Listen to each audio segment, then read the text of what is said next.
तो आपकी सरकार है, सत्ता में है, अनएम्प्लॉयमेंट ज़्यादा बढ़ रहा है, बहुत सारे ऐसी रिस्पॉन्सिबिलिटीज़ है जो आपके कद्दों पे, जितनी स्ट्रॉन्ग पार्टी होती जा रही है जिम्मेदारियां जो है वो उतनी बढ़ती किया कि तमाम दूसरी पार्टियों के बड़े बड़े मायानाज लीडर उनकी पार्टियां छोड़कर बीजेपी में आ रहे हैं। उसका एक ही कारण है कि दूसरी पार्टियां ख़त्म हो गई हैं, कि दूसरी पार्टियां ख़त्म हो गई हैं, कि दूसरी पार्टियां ख़त्म हो गई हैं। डॉक्टर फारूक अब्दुल्ला साहब, अब मैं बहुत अदब और इज़्ज़त के साथ कहूँगा कि थोड़े बुजुर्ग हो गए हैं, थोड़े बुजुर्ग हो गए हैं। जनता पार्टी के इस समय कंधों पे है। एसपीओस की बात करें, डेली वेजेस की बात समस्या करें, का समाधान करेंगे। हमारे साथ इस समय रविंद्र राणा जी मौजूद है। सर, आपकी पार्टी यानी भारतीय जनता पार्टी की जो है स्ट्रॉन्ग होती जा रही है और साथ ही साथ अन्य लोग भी जो है जुड़ रहे हैं, जो दिग्गज नेता रहे हैं बाकी पार्टीज़ में।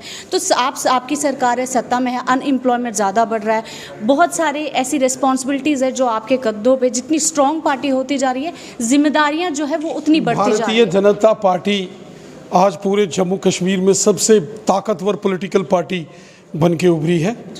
जम्मू रीजन तो पहले ही यहाँ के 10 के 10 जिले पहले ही प्रजा परिषद था, जनसंघ था, या अब भारतीय जनता पार्टी है।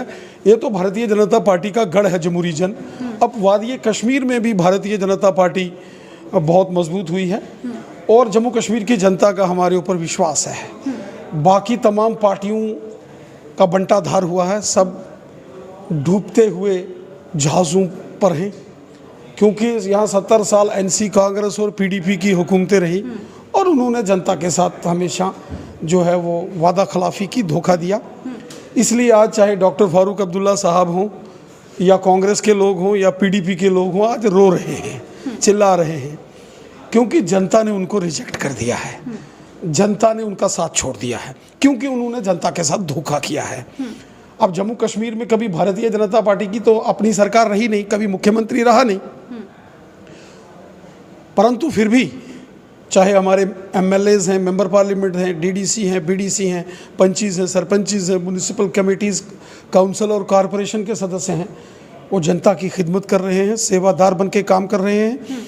और सबसे बड़ी बात है जो हमारे माननीय प्रधानमंत्री नरेंद्र मोदी साहब ने जम्मू कश्मीर की जनता आवाम की भलाई के काम किए हैं। गरीब हो, मजदूर हो, किसान हो, नौजवान हो, हिंदू हो, मुसलमान हो, सिख हो, ईसाई हो, जम्मू का हो, कश्मीर का हो, सबका साथ, सबका विकास और सबका विश्वास, इस मिशन के साथ मोदी साहब ने काम किया है। और उसी का परिणाम है कि जिसका जिक्र आपने किया कि तमाम दूसरी पार्टियों के बड़े बड़े मायानाज लीडर उनकी पार्टियां छोड़कर बीजेपी में आ रहे हैं। उसका एक ही कारण है कि दूसरी पार्टियां ख़त्म हो गई हैं, दूसरी पार्टियों के वजूद समाप्त हो गए हैं और चारों दिशाओं में जम्मू कश्मीर में आज भारतीय जनता पार्टी की जय जयकार हो रही है, हर जगह, जम्मू में, कश्मीर में। और अब देखो अमित शाह साहब जम्मू आ रहे हैं और 3 दिवसीय उनका टूर है, वो डेवलपमेंट के कामों को भी रिव्यू करेंगे। डॉक्टर फारूक अब्दुल्ला जी का कहना है कि हमारी पार्टी में कुछ खास फर्क नहीं पड़ा, चाहे वो सुरजीत सलाथिया हो, चाहे वो देवेंद्र राणा जी हो, हम तब भी मैदान में उतरेंगे, जंग जो है वो हमारी तरफ से जारी है। डॉक्टर फारूक अब्दुल्ला साहब, अब मैं बहुत अदब और इज़्ज़त के साथ कहूँगा कि थोड़े बुजुर्ग हो गए हैं और अब बुजुर्ग की लाइन हो गई है, अब नौजवानों का वो जंग नहीं लड़ सकते। देखो, मैं उनकी बहुत रिस्पेक्ट करता हूँ, एक पुराने बुजुर्ग लीडर हैं। मैं किसी के बारे में कभी गलत नहीं बोलता हूँ, इंडिविजुअल के बारे में कभी गलत नहीं। आखिरी सवाल, बहुत सारी जिम्मेदारियां भारतीय जनता पार्टी के इस समय कंधों पे है। एसपीओस की बात करें, डेली वेजेस की बात करें, का समाधान करेंगे। चलिए, सबकी समस्याओं का जो है समाधान बहुत जल्द करेंगे। अब एसपीओस डेली वेजेस की बात करें, बहुत समय से इन लोगों का जो मसला जो वो चल रहा है, लेकिन आने वाले समय में भारतीय जनता पार्टी का एक ही नारा, सबका साथ सबका विकास, उसके साथ साथ जम्मू कश्मीर का विकास जो है वो बहुत जल्द होगा। और आतंकी खात्मे की बात जो है वो लगातार भारतीय जनता पार्टी से चल रही है कि आतंकी खात्मा जो है वो बहुत जल्द जम्मू कश्मीर में होने वाला है। आप लोग हमारे साथ ऐसे बने रहे, मुझे दीजिए इजाज़त। जय हिंद।